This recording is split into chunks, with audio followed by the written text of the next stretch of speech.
लेकिन दिल्ली प्रशासन ने भी मैं कहूंगी कि अपनी शर्म बेच खाई, क्योंकि जो बाण बेटियों के साथ ऐसे हालात हुए। गाली गलौज की बात कर रहे हैं यहाँ पर, सरेआम महिलाओं की बेटियों की इज्जत पर डाका गिरा जा रहा है। ये जा रही भाई सरकार इनकी है, प्रशासन इनका है, आरोप इनके लोगों पर लग रहे, तो ये क्यों चाहेंगे कि तारे लोगों की जो जांच निष्पक्ष हो। यही देश के हालात रहे तो बेटियां पैदा भी होनी बंद हो जाएंगी और इस देश का सम्मान बढ़ाने के लिए भी अपने घरों के अंदर कैद हो जाएंगी। जी, जो बेटियां मेडल लेकर आती हैं उन्हीं के साथ इतना गलत हो रहा है, उनके बाल तक खींचे गए। और जो ड्यूटी पर है, प्रशासन जो ड्यूटी पर है वो ड्रिंक करके यहाँ आता है। कैसी सरकार है ये? जो कल एक सीन क्रिएट हुआ दिल्ली पुलिस द्वारा, जो बर्बरता दिखाई गई महिला खिलाड़ियों के लिए, देखिए कहने सुनने ने तो कुछ बचा ही नहीं है। जो कल का इंसिडेंट हमने देखा तो कहने सुनने ने तो कुछ नहीं बचा है। जो हालात ऐसे हुए, क्योंकि सरकार तो सरासरी गुंडागर्दी पर उतरी है। सरकार के जो पदों पर बैठे मंत्री वो तो ये हालात कर ही रहे, लेकिन दिल्ली प्रशासन ने भी मैं कहूँगी कि अपनी शर्म बेच खाई, क्योंकि जो बाण बेटियों के साथ ऐसे हालात हुए।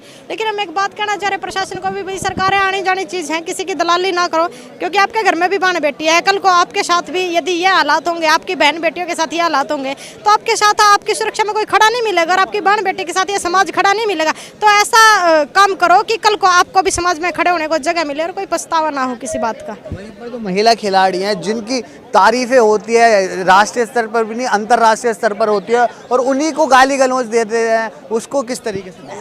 आप गाली गलौज की बात कर रहे हैं यहाँ पर, सरेआम महिलाओं की बेटियों की इज्जत पर डाका गिरा जा रहा है। अब गाली गलौज की तो बात बहुत दूर की बात है, लेकिन यहाँ तो महिलाओं की इज्जत पर हाथ डाला जा रहा है सरेआम, और वो भी किस पर? जो मंत्री जो पदों पर बैठे हैं, जो फेडरेशन के अध्यक्ष हैं, खेल मंत्री हरियाणा के अंदर, उन पर आरोप लगा रही है जूनियर कोच। और यहाँ पर हमारे जो देश के लिए मेडल लेकर के आते हैं हमारी खिलाड़ी बहनें, इनके ऊपर आरोप लगा रही। तो बड़े शर्म की बात है। मैं कहना चाहूँगी कि यहाँ से प्रधानमंत्री जी का आवास भी बड़े नज़दीक है, जो इतने बड़े बड़े नारे देते हैं, तो आज उन नारों का जो नारा दिया कि बेटी बचाओ बेटी पढ़ाओ, हमें समझ में बाद में आया, नारा बड़ा अच्छा दिया था, लेकिन समझ में बाद में कि आखिरकार हमें बेटियां बचानी किससे है। जो पदों पर बैठे, जो 40 संसद इनके बलात्कारी बैठे, खेल मंत्री हरियाणा के अंदर, उस पर आरोप लग रहे, और जो ब्रजभूषण जी फेडरेशन के अध्यक्ष है उस पर आरोप लग रहे। तो मतलब क्या सरकार सोई हुई है क्या?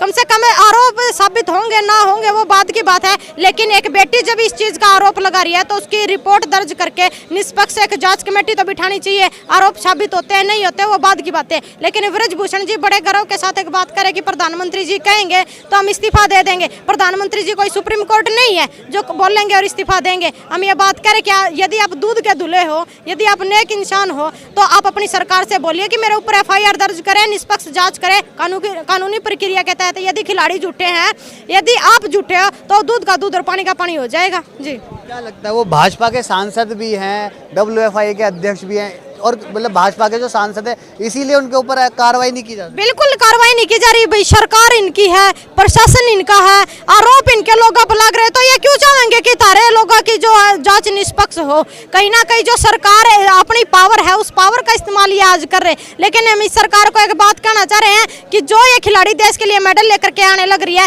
देश का सम्मान बढ़ाने लग रही है, आज विश्व स्तर पर हमारे भारत देश का नाम पहले नंबर पर है हमारे खिलाड़ियों की वजह है। लेकिन आने वाले टाइम में यदि यही देश के हालात रहे तो बेटियां पैदा भी होनी बंद हो जाएंगी और इस देश का सम्मान बढ़ाने के लिए भी अपने घरों के अंदर कैद हो जाएंगी। जी, शुक्रिया हमसे बात करने के लिए। और भी हैं समर्थक, उनसे भी बात करेंगे। क्या नाम है आपका? कविता, सरपंच खरकराम जी, जींद हरियाणा। हरियाणा से हो? ये इस वाले ये जो आंदोलन चल रहा है इसका कहीं ना कहीं यूपी बनाम हरियाणा का भी नाम दिया जा रहा है, उस चीज को कैसे देखते? आपको पता है ये सरकार हमें धर्म जात संप्रदाय स्टेटों के नाम पर बांटने का काम कर रही है। जब ये बेटियां मेडल लेकर आती हैं तब तो ये पूरे भारत की बेटियां होती हैं, लेकिन जब बात इनके मान सम्मान की आई तो इन्हें स्टेट और जाति के नाम पर बांट दिया गया। क्यों बांट दिया गया भाई? ये बेटियां पूरे देश की बेटियां हैं और पूरे देश के मान सम्मान की लड़ाई है। ये यूपी का तो नाम इसलिए दे रहे हैं, किसान आंदोलन में सबसे ज्यादा हरियाणा, यूपी, पंजाब था। तो ये सरकार का काम है यहाँ पर धर्म संप्रदाय स्टेटों के नाम पर बांटने का, लेकिन हमारा काम है भाईचारे के दम पर न्याय की लड़ाई लड़ना और जीतना। ये लड़ाई भी हम जीत कर रहेंगे।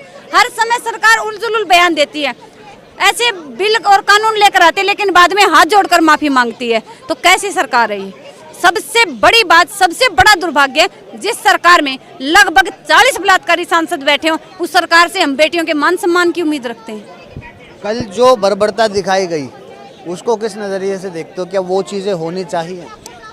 देखिए, अगर वो चीजें सरकार ना करे तो सरकार अपनी हद कैसे दिखाए? ये सरकार की एक सोची समझी चाल थी।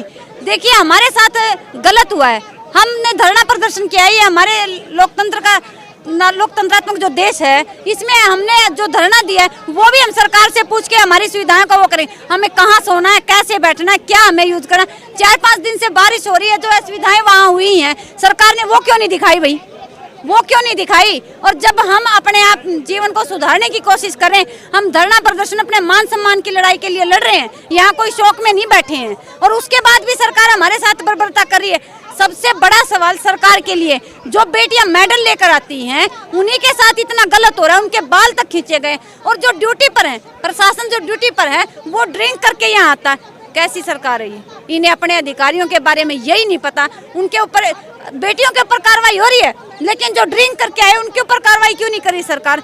बहुत से ऐसे सवाल हैं जो अंदर खाते बंद हैं, लेकिन सरकार चाहती है इस आंदोलन को फाड़ दे और ये सवाल यूं के यूं बंद रह जाएं। यहाँ सरकार को बताना चाहती हूँ मैं, यहाँ जब आप लोगों ने डिजिटलता और शिक्षा के नाम पर जो विकास मांगा है, अगर लोग डिजिटल और शिक्षित होंगे तो सवाल भी करेंगे, और उन सवालों के जवाब देने का दम रखें आप। शुक्रिया हमसे बात करने के लिए। तो जैसे अभी आपने देखा सुना, यहाँ पर जो हम लोगों से लगातार बात कर रहे हैं उनका साफ तौर पर यही कहना है कि जो कल बर्बरता दिखाई गई है वैसे दोबारा नहीं होना चाहिए। फिलहाल के लिए बस इतना ही। खबर दस्ते के लिए दिल्ली से अभिषेक की रिपोर्ट।